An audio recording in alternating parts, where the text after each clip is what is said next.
Hello বন্ধুরা, welcome to our channel Bong sports আড্ডা। নিয়ে চলে এলাম আরও একটা নতুন ভিডিও। এখন চলছে আইপিএল এর যা ক্রেজ, সেই ক্রেজের মাঝেও কিন্তু চলছে ভারতীয় ফুটবল তার নিজের ছন্দে। এই ভিডিওটাতে ভারতীয় ফুটবল এবং কলকাতার চারটে দল সংক্রান্ত বেশ কিছু গুরুত্বপূর্ণ তথ্য আপডেট তোমাদের সামনে তুলে ধরবো। প্রথমে শুরু করব ভারতের অনূর্ধ্ব 17 মহিলা ফুটবল দলের আপডেট দিয়ে। ভারতের অনূর্ধ্ব 17 মহিলা ফুটবল দল এএফসি এশিয়ান কাপের প্রস্তুতির জন্য এই মুহূর্তে রাশিয়ার সঙ্গে কিন্তু ফ্রেন্ডলি ম্যাচ খেলছে। আজকে ছিল প্রথম ফ্রেন্ডলি ম্যাচ, যেখানে ভারতীয় দলকে কিন্তু 4-0 গোলের একটা বড় ব্যবধানে হার হজম করতে হয়েছে। যদিও প্রথমার্ধে ভারতীয় দল কিন্তু যথেষ্ট ভালো ফুটবল খেলেছিল, নিজেদের থেকে র্যাঙ্কিংয়ে অনেকটা এগিয়ে থাকা শক্তিশালী রাশিয়ার বিরুদ্ধে। এরপর চলে আসবো ঘরোয়া ফুটবলের আপডেটে। শুরু করব প্রথমে কলকাতার দল ডায়মন্ড হারবার এফসির আপডেট দিয়ে। Diamond Harbour FC I-League 3 champion হয়ে আই লিগ টু চ্যাম্পিয়ন হয়ে I-League-এ তারা কিন্তু পদার্পণ করেছে। খুব কম সময়ের মধ্যে তারা কিন্তু বিভিন্ন স্টেজগুলোকে কমপ্লিট করে বর্তমানে ভারতীয় ফুটবলের যে দ্বিতীয় সর্বোচ্চ লিগ, সেই লিগে খেলছে এবং এই মুহূর্তে দাঁড়িয়ে তারা কিন্তু সেই I-League চ্যাম্পিয়ন হওয়ার অন্যতম দাবিদার।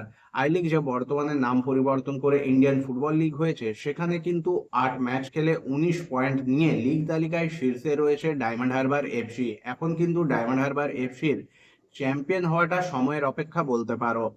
ডায়মন্ড হারবার এফসি থেকে একটা ম্যাচ কম খেলে দ্বিতীয় স্থানে থাকা দলের সঙ্গে তাদের পয়েন্টের ব্যবধান কিন্তু এই মুহূর্তে 5।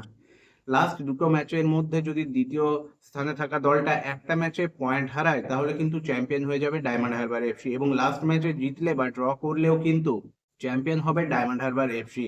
অসাধারণ ফুটবল খেলছে ডায়মন্ড হারবার এফসি। আজকে তাদের ম্যাচ ছিল চামারি এফসির বিরুদ্ধে, যে ম্যাচে কিন্তু ডায়মন্ড হারবার এফসি 3-1 গোলে ম্যাচটা জিতে নিয়েছে।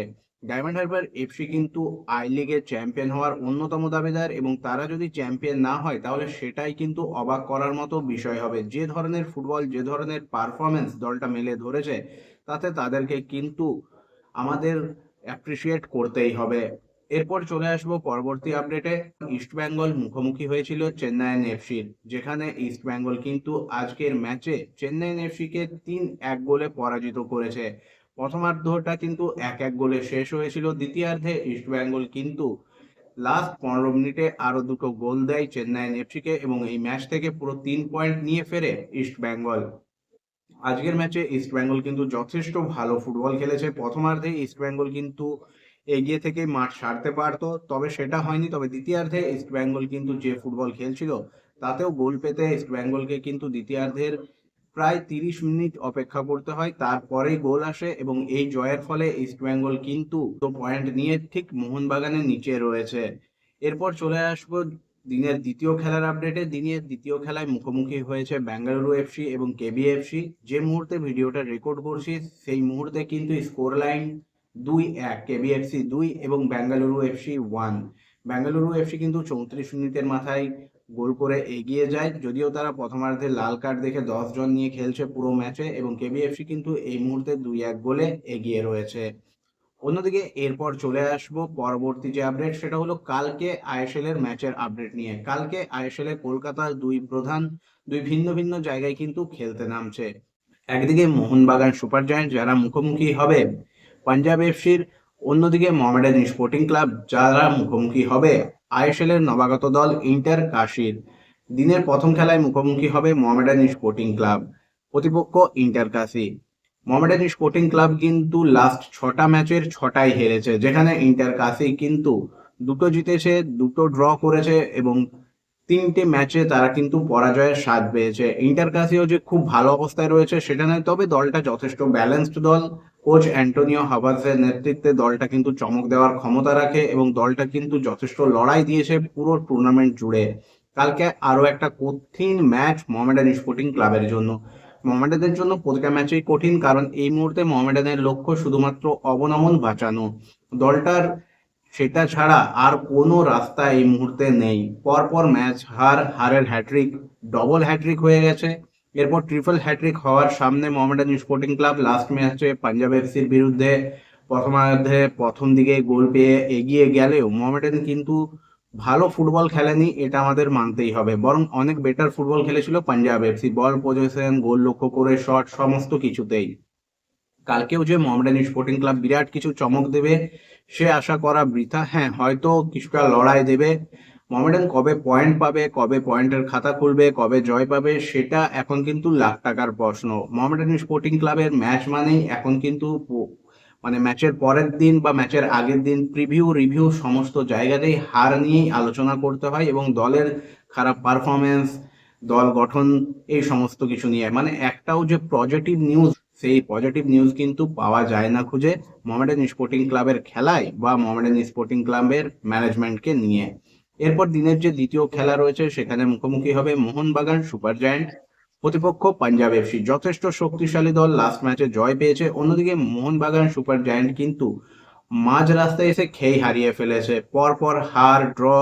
মোহনবাগান কিন্তু চ্যাম্পিয়নশিপের রেস থেকে বেশ কিছুটা পিছিয়ে পড়েছে ইতিমধ্যেই। শীর্ষে থাকা মুম্বাই সিটি এফসির সঙ্গে পয়েন্টের ফারাক 4, এবং সেখান থেকে মোহনবাগান সুপার জায়ান্ট চাইবে কালকের ম্যাচ থেকে ঘুরে দাঁড়াতে, পুরো 3 পয়েন্ট নিয়ে লিগ তালিকায় নিজেদের অবস্থানটা আরো উঁচুতে নিয়ে যেতে। তবে সেইটা কিন্তু সহজ হবে না মোহনবাগানের জন্য। একে দলের ছন্দহীনতা, অন্যদিকে পাঞ্জাব এফসি কিন্তু লাস্ট ম্যাচে জয় পেয়েছে, যথেষ্ট ছন্দে রয়েছে দলটা, এবং যথেষ্ট ভয়ঙ্কর একটা দল কিন্তু এই পাঞ্জাব এফসি। যখন থেকে তারা কিন্তু আইএসএল এ পদার্পণ করেছে, বড় বড় দলগুলোকে কিন্তু যথেষ্ট বেগ দিয়েছে এই পাঞ্জাব এফসি। তাই কাল একটা কিন্তু হাড্ডাহাড্ডি লড়াই আমরা দেখতে পাবো মোহনবাগান সুপার জায়ান্ট এবং পাঞ্জাব এফসির এই ম্যাচে। এরপর চলে আসবো পরবর্তী যে আপডেট, সেই আপডেট নিয়ে। সেটা হলো মোহামেডান স্পোর্টিং ক্লাবের কালকের ম্যাচ, ইন্টারকাসির সঙ্গে যে ম্যাচ, সেটা বাদ দিয়ে কিন্তু হাতে আর 6টা ম্যাচ পড়ে রয়েছে মোহামেডান স্পোর্টিং ক্লাবের। এবং সেই 6টা ম্যাচের ফিকচারটা একবার তোমাদের কাছে ক্লিয়ার করে দিই। তার মধ্যে এটাও মাথায় রাখতে হবে যে 6টা ম্যাচ মোহামেডান স্পোর্টিং ক্লাব খেলবে, সেই 6টার মধ্যে প্রথম 4টা ম্যাচেই কিন্তু অ্যাওয়ে ম্যাচ। অর্থাৎ এই 4টে ম্যাচে মোহামেডান স্পোর্টিং ক্লাবের জন্য কিন্তু যথেষ্ট কঠিন চ্যালেঞ্জ অপেক্ষা করে রয়েছে। এরপর যদি আসি মোহামেডান স্পোর্টিং ক্লাবের যে লাস্ট 6টা ম্যাচের ফিকচারের আপডেটে, তাহলে তোমাদের বলে দিই মোহামেডান স্পোর্টিং ক্লাব কালকে ইন্টার কাশির বিরুদ্ধে খেলার পর যে 6টা ম্যাচ রয়েছে, তার মধ্যে মোহামেডান স্পোর্টিং ক্লাবের প্রথম ম্যাচ রয়েছে 17ই মে, যেটা অ্যাওয়ে ম্যাচ উড়িষ্যা এফসির বিরুদ্ধে। খেলাটা হবে সন্ধ্যে 7:30 থেকে। এরপর মোহামেডান স্পোর্টিং ক্লাবের ম্যাচ রয়েছে চেন্নাইয়ান এফসির বিরুদ্ধে, যে ম্যাচটা হবে 21শে এপ্রিল বিকেল 5টা থেকে। এরপর মোহামেডান স্পোর্টিং ক্লাবের ম্যাচ রয়েছে 26শে এপ্রিল, যেখানে প্রতিপক্ষ দিল্লি এফসি। এই ম্যাচটাও হবে বিকেল 5টা থেকে। এরপর মোহামেডান স্পোর্টিং ক্লাব খেলবে মে মাসের 10 তারিখে কেবিএফসির বিরুদ্ধে, কেবিএফসির হোম গ্রাউন্ডে। এরপর মোহামেডান স্পোর্টিং ক্লাব কিন্তু নিজেদের ঘরের মাঠে ফিরে আসবে, যেখানে তাদের প্রতিপক্ষ মুম্বাই সিটি এফসি। খেলা হবে 15ই মে, এবং লাস্ট যে ম্যাচটা মোহামেডান স্পোর্টিং ক্লাবের রয়েছে সেটা হলো 17ই মে, যেখানে তাদের প্রতিপক্ষ নর্থ ইস্ট ইউনাইটেড এফসি। এই 6টা ম্যাচ কিন্তু মোহামেডানের বাকি রইবে কালকের ম্যাচের পর। কালকের ম্যাচে পয়েন্ট না পেলে এই 6টার মধ্যে মোহামেডান স্পোর্টিং ক্লাব যদি আরো 2-3টে হারে, তাহলে কিন্তু মোহামেডানের অবনমন একেবারে নিশ্চিত ধরতে পারো। আজকের এই ভিডিওটা এই পর্যন্তই। আশা করি ভিডিওটা তোমাদের ভালো লেগেছে। ভিডিওটা ভালো লাগলে অবশ্যই লাইক, কমেন্ট এবং শেয়ার করে দিও। চ্যানেলটাকে সাবস্ক্রাইব করে নিয়ে নোটিফিকেশন বেল অন করে নিও, এরকমই আপডেটেড ভিডিও সবার আগে পাওয়ার জন্য।